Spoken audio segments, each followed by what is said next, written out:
नमस्ते दोस्तों, स्वागत है आपका हमारे इस चैनल पे। तो इस वीडियो में हम क्लास 9 के एक्सरसाइज 8.1 का क्वेश्चन नंबर 8 को सॉल्व करेंगे। तो इस सवाल में क्या बोला जा रहा है कि ए बी सी डी एक आयत है जिसमें विकर्ण ए सी दोनों कोनों ए और सी को समद्विभाजित करता है और इन दोनों चीज़ों को हम यहाँ पे दर्शाने के लिए बोल रहा है। ठीक है, तो एक चित्र को हम लोग यहाँ पे बनाए हैं। ठीक, इस सवाल के अनुसार ए बी सी डी ये एक आयत है। ठीक, आयत का मतलब क्या होता है, जैसे कि ये जो ऊपर का डी सी भुजा है ये इसके बराबर होगा, नीचे वाले ए बी भुजा के बराबर। उसी तरीके से ये जो ए डी भुजा है ये बी सी भुजा के बराबर होगा। ठीक, तो आयत का यही खासियत होता है। और इसका ये जो चारों कोण है ना, ए बी सी डी, ये सभी 90 डिग्री का होगा। ठीक, तो यहाँ तक क्लियर। और क्या बोला जा रहा है सवाल में कि ये जो ए सी विकर्ण है, ठीक, ये जो ए सी विकर्ण है ये क्या किया है, तो ए कोण को दो बराबर भागों में बांटा है और सी कोण को भी दो बराबर भागों में बांटा है, यानी कि समद्विभाजित किया है। ठीक है, तो हमें यहाँ पे सिद्ध क्या करना है, तो पहला हमें सिद्ध करना है कि ए बी सी डी एक वर्ग है। ये एक आयत है, परंतु हमें सिद्ध क्या करने के लिए सवाल में बोल रहा है कि ये एक वर्ग है। तो वर्ग कैसे सिद्ध होगा, तो वर्ग का खासियत होता है कि इनका जो चारों भुजा होता है ना वो एक दूसरे के बराबर होता है। आयत में क्या होता है कि आमने सामने के भुजा ही बराबर होते हैं, लेकिन वर्ग में चारों भुजा बराबर होगा। और क्या होगा, तो ये इसका जो 90 डिग्री होता है वह 90 डिग्री का कोण होगा। सभी कोण कितना का होगा, 90 डिग्री का। ये तो आयत में भी सेम है और वर्ग में भी सेम है। तो हमें इसे वर्ग साबित करने के लिए क्या साबित करना पड़ेगा कि इसकी ये जो भुजा है चारों, ये चारों एक समान है। ठीक है, और दूसरा क्या हमें पूछ रहा है सिद्ध करने के लिए कि ये जो विकर्ण बी डी है, ये जो विकर्ण बी डी ये बी को और डी को समद्विभाजित करता है, ये चीज़ हमें सिद्ध करना है। ठीक है, तो सेम टू सेम जिस तरीके से ए सी विकर्ण है ये ए और सी को जिस तरीके से समद्विभाजित करता है, उसी तरीके से बी और डी को समद्विभाजित करता है। इस चीज़ को हमें यहाँ पे सिद्ध करना है। तो चलिए इस सवाल को हम लोग यहाँ पे सिद्ध करते हैं। तो सबसे पहले हम लोग क्या करते हैं कि जो चीज़ हमें दिया रहता है उस चीज़ को हम लोग यहाँ पे लिखते हैं। ठीक है, तो दिया है, क्या क्या हमें दिया गया है कि ये जो चतुर्भुज ए बी सी डी ये क्या है, तो ये एक आयत है। ये चीज़ हमें दिया गया है, इसको लिख लेते हैं। ठीक है, और दूसरा क्या दिया गया है, तो एक चीज़ हम लोग यहाँ पे ध्यान देंगे कि जब ये आयत बोल दिया है, ठीक, तो इसका ये जो ए डी भुजा है ये बी सी भुजा के बराबर होगा, same to same D C भुजा ए बी भुजा के बराबर होगा। तो इस चीज़ को हम लोग यहाँ पे लिखेंगे कि ए डी भुजा जो है ये बराबर है किससे, तो बी सी भुजा से। और ये जो ए बी भुजा है ये बराबर है किससे, तो डी सी भुजा से। ठीक है, ये दो चीज़ हमें यहाँ पे दिया गया है। और क्या दिया गया है, तो इसका ये जो कोण है, कोण ए बराबर हो जाएगा कोण बी से और कोण सी बराबर हो जाएगा कोण डी से। क्यों बराबर होगा, तो आयत का चारों कोण क्या होता है, तो 90 डिग्री का होता है। ठीक है, तो ये चारों 90 डिग्री का हो गया, तो ये चारों बराबर हो गया। और क्या, तो इसका ये जो विकर्ण है ए सी, ठीक है, तो इसको क्या कर रहा है, बांट रहा है। ठीक, समद्विभाजित कर रहा है। उसी तरीके से बी डी जो विकर्ण है ये भी बी और डी को समद्विभाजित कर रहा है, लेकिन ये दोनों एक दूसरे को क्या कर रहा है, प्रतिच्छेद कर रहा है। तो क्या रूल होता है कि जब भी दो विकर्ण एक दूसरे को प्रतिच्छेद करती है तो वो दोनों बराबर होता है। क्यों, तो ये आयत और वर्ग में ये सभी में बराबर होता है। कैसे, तो ये जो ए ओ है, ठीक, ये ओ सी से बराबर हो जाएगा और ओ डी किससे बराबर हो जाएगा, तो ओ बी से बराबर हो जाएगा। तो यहाँ पे हम लोग लिख सकते हैं कि ए ओ बराबर हो जाएगा किससे, ओ सी से, और ओ बी बराबर हो जाएगा ओ डी से। ठीक है, ये चीज़ हमें यहाँ पे समझ आ गया। और हमें सिद्ध क्या कर रहा है उसे भी हम लोग यहाँ पे लिखेंगे। ठीक है, तो सिद्ध करना है, क्या चीज़ हमें सिद्ध करना है कि ये एक वर्ग है। तो वर्ग सिद्ध करने के लिए क्या करना पड़ेगा कि इनके सभी भुजा को हमें बराबर सिद्ध करना पड़ेगा। तो इसका मतलब कि ए बी बराबर हो जाएगा बी सी से और बी सी बराबर हो जाएगा सी डी से और सी डी बराबर हो जाएगा ए डी से, यानी कि चारों भुजा बराबर हमें सिद्ध करना है। ठीक है, तो यहाँ पे हम लोग लिखेंगे पहला जो सिद्ध करना है क्या, तो ये जो ए बी बराबर हो जाएगा बी सी से, बी सी बराबर हो जाएगा सी डी से, और सी डी बराबर हो जाएगा डी ए या तो ए डी से। ठीक, इसका मतलब क्या, तो अर्थात कि ये जो ए बी सी डी, चतुर्भुज ए बी सी डी एक वर्ग है। ठीक, ये चीज़ हमें सिद्ध करना है। और दूसरा क्या सिद्ध करना है हमें, कि ये जो विकर्ण बी डी है ये बी और डी को समद्विभाजित करता है। समद्विभाजित मतलब कि इस वाले कोण और इस वाले कोण एक दूसरे के बराबर है, और ये वाला कोण एक दूसरे के बराबर है। ठीक है, तो यहाँ पे हम लोग देखेंगे कि हम लोग इस कोण को क्या लिख सकते हैं, तो हम लोग इसको लिख सकते हैं ए बी डी कोण, और क्या, तो हम लोग इसको लिख सकते हैं सी बी डी कोण, यानी कि ये दोनों बराबर होना चाहिए। और क्या, तो ए डी सी कोण बराबर होना चाहिए, और सी डी बी कोण बराबर होना चाहिए। तो यहाँ पे हम लोग लिख सकते हैं कि कोण ए बी डी बराबर हो जाएगा कोण सी बी डी से। ये चीज़ हमें सिद्ध करना है। और क्या सिद्ध करना है, तो तथा लिख के हम लोग इसको लिखते हैं कि ए डी बी बराबर है कोण सी डी बी से, यानी कि डी डी और यहाँ पर बी बी, यानी कि बी और डी को बराबर सिद्ध करना है। ठीक है, तो चलिए इसको हम लोग सिद्ध करते हैं। तो इन चारों भुजा को हम लोग बराबर सिद्ध करने के लिए हम लोग क्या, इन दोनों को त्रिभुज को अगर सिद्ध कर देंगे तो ये दोनों आपस में ही सिद्ध हो जाएगा। ठीक, कैसे, तो जब हम दो को सिद्ध कर देंगे, ठीक, तो ये आयत मानिए या वर्ग मानिए। अगर आयत मानते हैं हम लोग तो ये दो जब सिद्ध हो गया तो ये दो भी तो सिद्ध होगा ना। देखिए, जब ए डी भुजा ए बी भुजा के बराबर हो जाएगा, यानी कि ये दोनों भुजा बराबर हो गया, तो इसके सामने का भुजा ये बराबर है। ठीक, तो ये भी तो बराबर हो गया, उसी तरीके से इसके सामने का ये बराबर है, तो ये भी बराबर हो गया। यानी कुल मिला के हमें इन दोनों त्रिभुज को अगर हम लोग सिद्ध कर देते हैं तो ये एक वर्ग साबित हो जाएगा। ठीक है, तो यहाँ पे हम लोग लिखते हैं त्रिभुज ए ओ डी तथा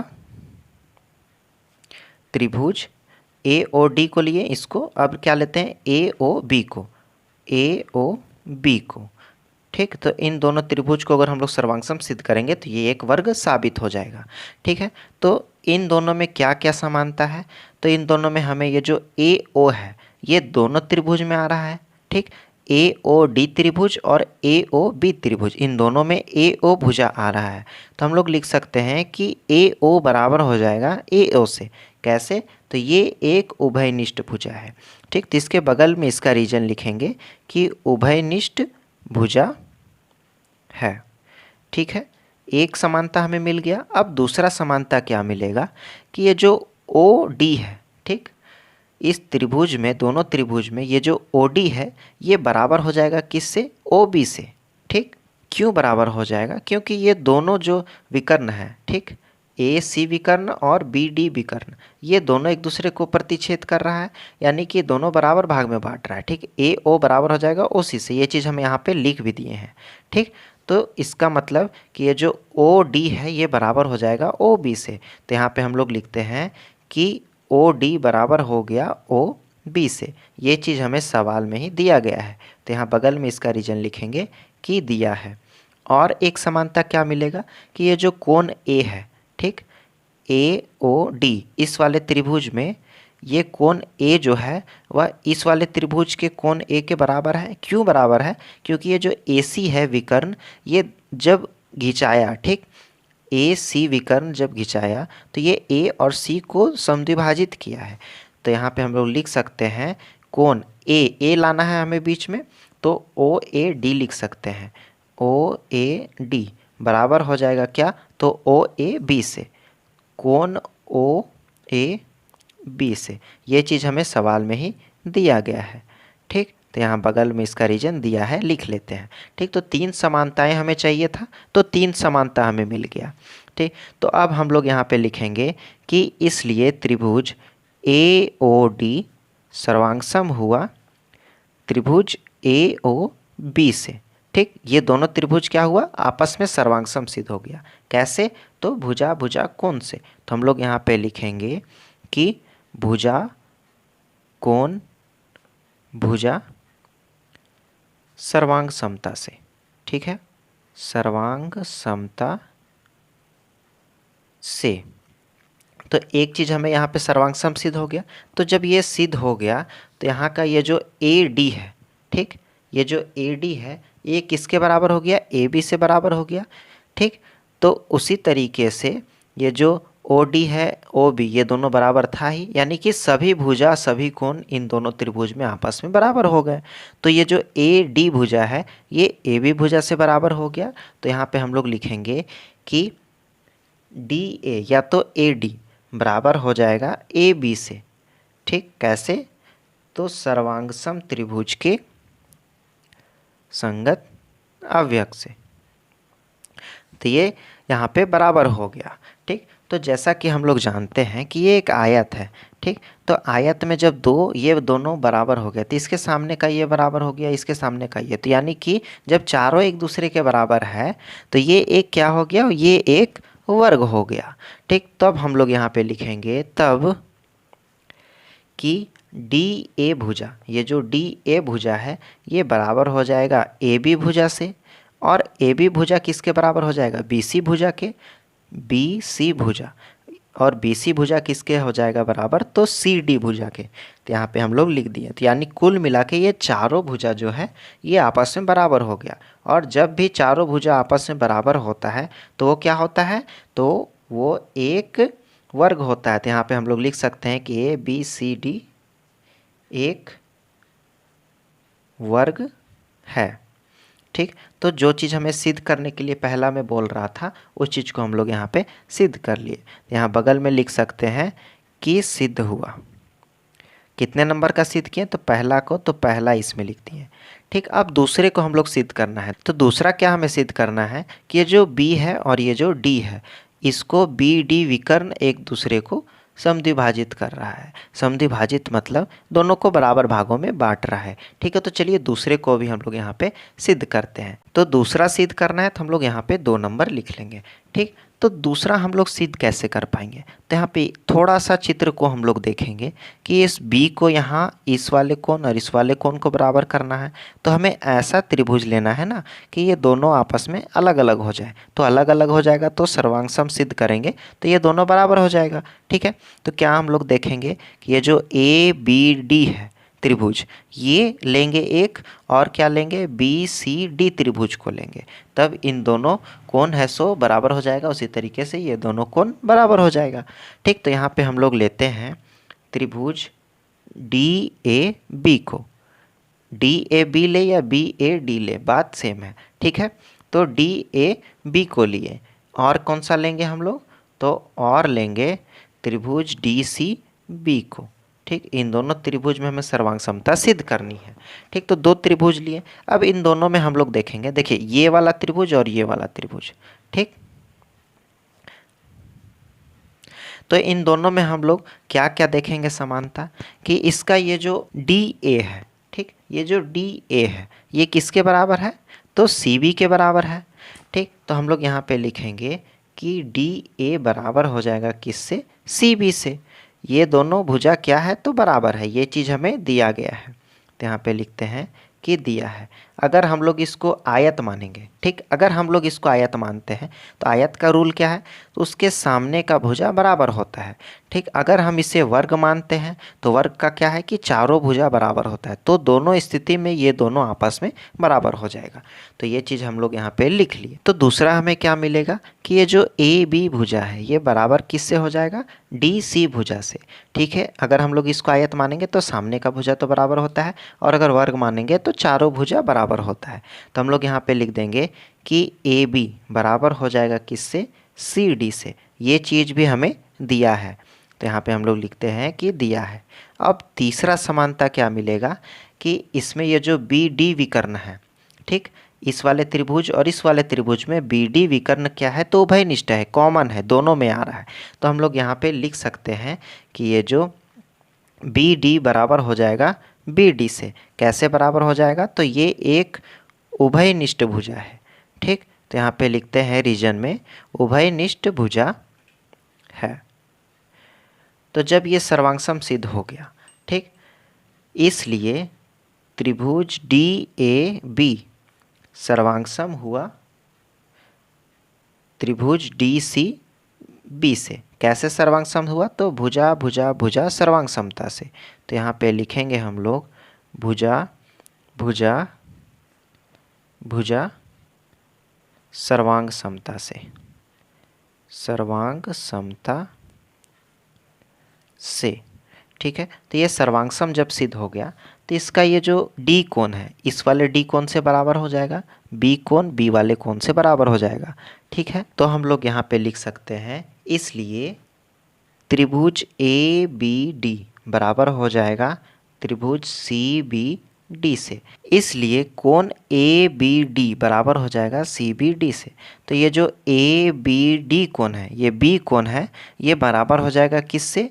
तो सी बी डी से, ये डी वाले सॉरी बी वाले कोण से। ठीक, तो उसी तरीके से ये दोनों जब बराबर हो जाएगा किससे? तो सर्वांगसम त्रिभुज के संगत अवयव से। ठीक, तो ये एक बराबर हो गया। उसी तरीके से ये भी आपस में बराबर है, तो यहाँ पे उसको भी लिख लेंगे कि कोण ए डी बी बराबर हो जाएगा कोण सी डी बी से। क्यों? तो इसका भी रीजन बराबर है।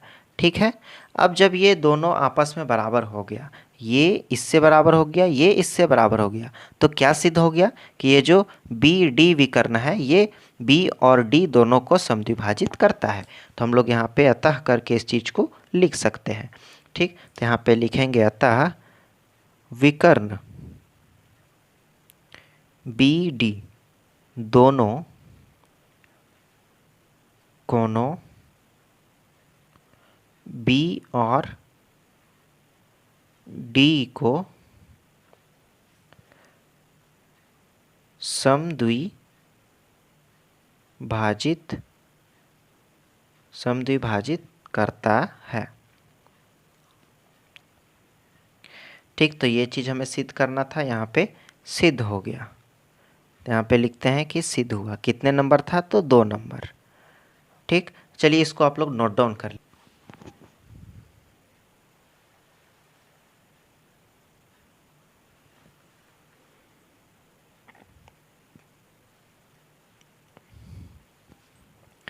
उम्मीद करते हैं आपको ये सवाल अच्छे तरीके से समझ में आ गया होगा। तो वीडियो में नए हैं तो वीडियो को लाइक और चैनल को सब्सक्राइब कर दें। तो मिलते हैं अगले वीडियो में, तब तक के लिए बाय बाय।